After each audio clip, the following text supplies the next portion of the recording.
Dore urutonde rw'abakinnyi 10 ba filime binjije amafaranga menshi muri 2024 muri Hollywood.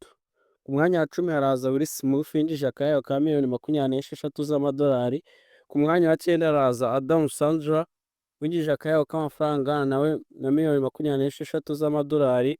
Ku mwanya wa 7 haraza Nicole Kidman winjije akayabo ka miliyoni 31 z'amadolari.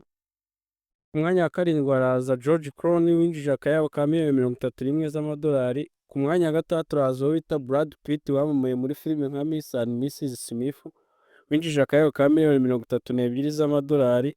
Ku mwanya wa 5 haraza Jackman wamamaye muri filime nka Wolverine winjije akayabo ka miliyoni 50 z'amadolari. Ku mwanya wa 4 haraza Jason Fried winjije akayabo ka miliyoni 60 z'amadolari. Ku mwanya wa 3 haraza Kevin Hart winjije akayabo ka miliyoni 81 z'amadolari. Ku mwanya wa 2 turahasanga Ray Reynolds winjije akayabo ka miliyoni 85 z'amadolari, akaba yaramamaye muri filime nka Deadpool zose. Ku mwanya wa mbere turahasanga Dwayne Johnson uzwi nka The Rock winjije akayabo ka miliyoni 88 z'amadolari y'Amerika.